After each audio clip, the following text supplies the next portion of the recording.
Dans ce tutoriel, nous allons tout plaquer avec Photoshop. Nous allons apprendre à plaquer une image sur un volume. Nous allons utiliser 3 différentes techniques. Utiliser des mock-ups, coller sur un volume avec point de fuite, ou appliquer sur un volume irrégulier comme un t-shirt avec filtre déformation, dispersion. Je vais commencer par étudier l'utilisation des mock-ups. Mock-up signifie maquette.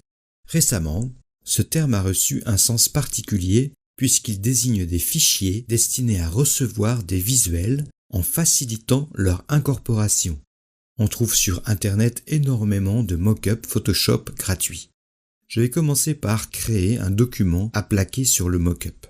Si mon document est une mise en page créée sur InDesign, je vais commencer par exporter mes mises en page sous un format recevable par Photoshop. Dans InDesign, j'ouvre mon document. Puis je fais Menu, Fichier, Exporter. Je sélectionne mon dossier de destination.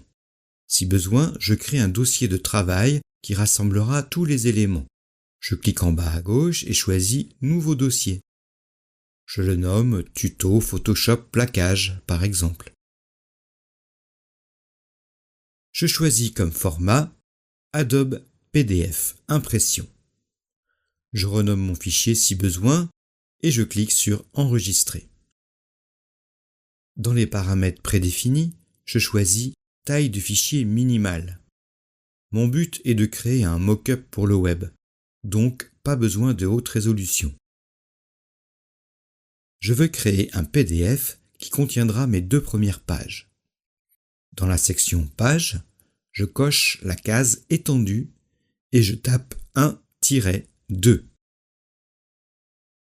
J'observe que la case Afficher le PDF après exportation est cochée. Je clique sur Exporter. Une fois le PDF créé, il apparaît dans mon programme dédié à l'affichage des PDF. Et je peux vérifier que tout va bien. Mes 2 pages sont présentes. Je vais maintenant rechercher et télécharger un mock-up gratuit sur Internet. Cette étape sera la plus longue, car les modèles sont très nombreux et de qualités diverses. Il faut prendre le temps de chercher et de tester. Dans mon navigateur, je tape par exemple les mots-clés Free PSD Mockup. Après avoir fouillé un peu, je choisis cette page-là. Vous pourrez trouver le lien ainsi que d'autres intéressants dans la description de cette vidéo. Je clique sur Download, puis OK. Une fois le fichier téléchargé, je le dézippe si mon Mac ne le fait pas automatiquement.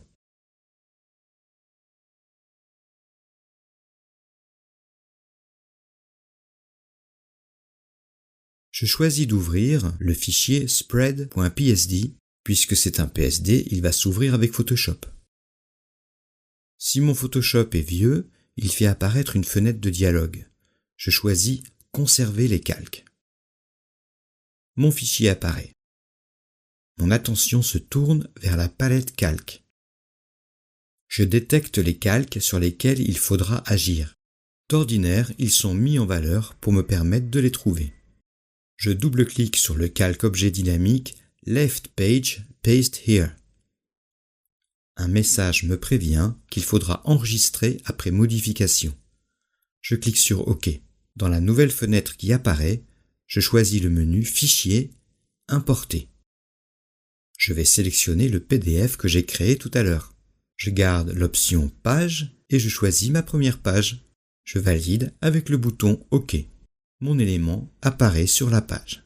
Je peux affiner sa position, son échelle et sa rotation. Quand je pense que tout est correct, je peux valider mon importation avec la touche Enter. Je n'ai plus qu'à fermer et enregistrer mon fichier. Pour cela, je peux cliquer sur la croix de fermeture de l'onglet ou utiliser le raccourci Commande W, CTRL W pour les PC. Je clique sur Enregistrer, important, je suis de retour et ma page est intégrée. On comprend bien la popularité acquise par les mock-ups. Je vais à présent m'occuper de l'autre page. Je vais suivre les mêmes étapes en utilisant cette fois le calque objet dynamique Write Page Paste Here.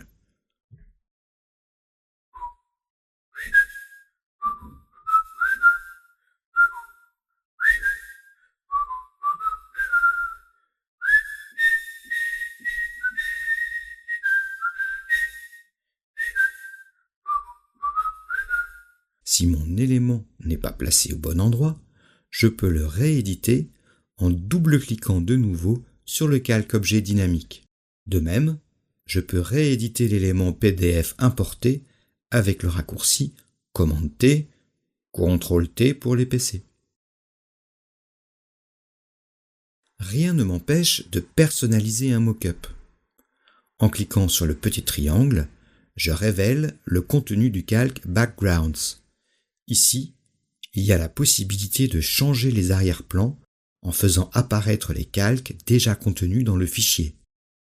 Je ne suis pas obligé de tous les prendre à la fois non plus.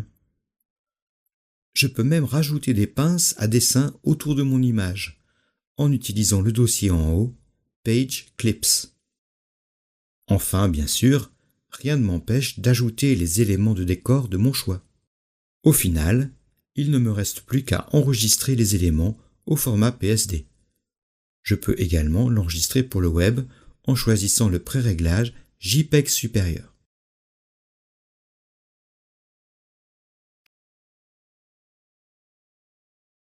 Je veux maintenant coller un visuel sur un volume en utilisant un point de fuite, c'est-à-dire qu'à partir d'un visuel créé en 2 dimensions, je vais donner l'illusion de la perspective. Cela peut être utile pour créer des décors ou des simulations de packaging. Je vais commencer par récupérer un modèle sur le web. Je prends mon modèle en forme de boîte vide à cette adresse psdgraphics.com/3d/plank-box. Elle se trouve dans la description de la vidéo. Je clique sur Download. Je fais un clic droit et choisis Enregistrer l'image sous. Je sélectionne toujours mon dossier de travail, puis Enregistrer. J'ouvre ce modèle dans Photoshop. Pour plus de confort par rapport aux dimensions écran de ce tutoriel, je vais le redimensionner. Je choisis mon outil recadrage. Dans le menu de la barre de contrôle, je choisis Taille et résolution. Je choisis la taille de mon écran. En ce qui me concerne, 1680 pixels par 1050, sans oublier la sacro-sainte résolution de 72 dpi.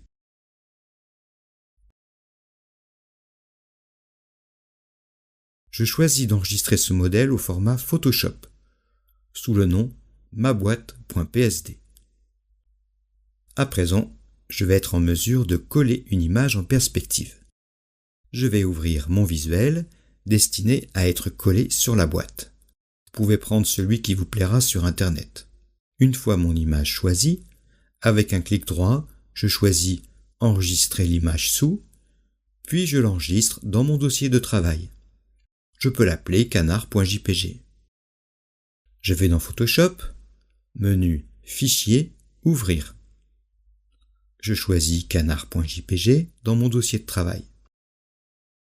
Pour cette opération, je procéderai par copier-coller. Donc je sélectionne toute l'image et je la copie. Je retourne dans mon fichier maboîte.psd. Je commence par créer un nouveau calque. Je le nomme Canard. Et je choisis le menu Filtre, point de fuite. Une nouvelle fenêtre apparaît. Mon outil Création de plan est automatiquement sélectionné. Avec cet outil, je clique sur chacun des coins de la face avant. Pour créer la deuxième face, je maintiens enfoncé la touche Commande pour un Mac, CTRL pour un PC. Je fais glisser la poignée médiane située sur l'arête entre les deux faces. J'ajuste les coins de ma nouvelle face. Les tracés doivent rester bleus. Quand ils deviennent rouges, c'est que Photoshop aura des problèmes à coller l'élément. Puisqu'on en parle, Voilà le moment venu de coller le visuel avec le raccourci Commande V ou CTRL V pour les PC. Si je déplace mon canard, le voilà déformé en perspective. J'adapte sa taille grâce à l'increvable raccourci clavier Commande T, CTRL T pour les PC. Je n'oublie pas la touche Shift en plus pour effectuer une homothétie. Une fois satisfait, je peux cliquer sur OK. Pour me débarrasser du fond blanc, je passe mon calque en mode de fusion Produit. Je veux à présent ajouter du texte sur la tranche. Je prends mon outil texte. Je tape le titre de mon produit. Ici, je réalise un coffret pour un film d'épouvante avec un canard serial killer. Mon texte est en vectoriel, mais je vais devoir le pixeliser pour le coller en perspective. Donc je vais l'agrandir un peu plus que nécessaire. Cela vaut mieux que le contraire. Je sais en effet qu'agrandir un élément non vectoriel lui fait perdre de la qualité. Encore une fois, Commande T, Shift et j'agrandis mon élément. Je valide avec Enter. Je fais un clic droit sur le calque texte et je choisis Pixeliser le texte.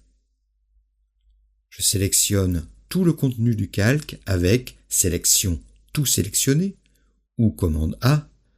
Bon, les PC maintenant, vous faites CTRL au lieu de commande, vous me fatiguez.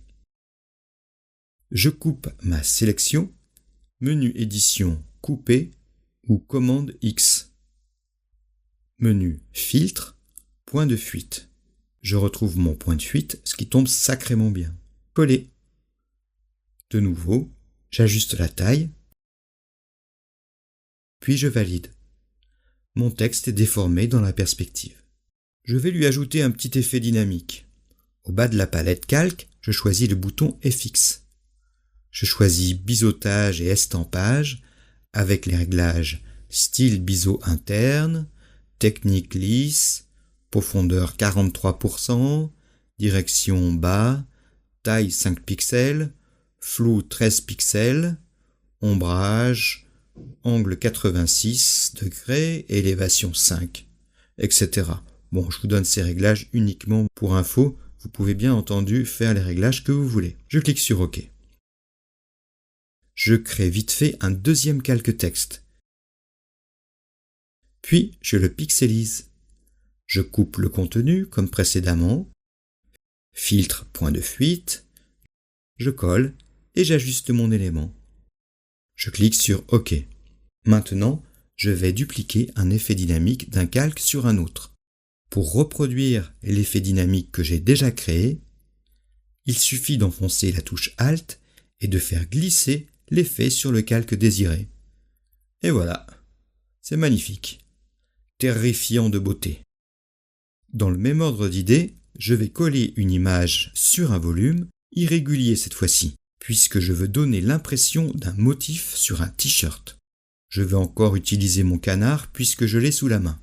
Je commence par aller choisir un beau modèle sur Internet. Dans mon navigateur, je tape les mots-clés « Model with white shirt ».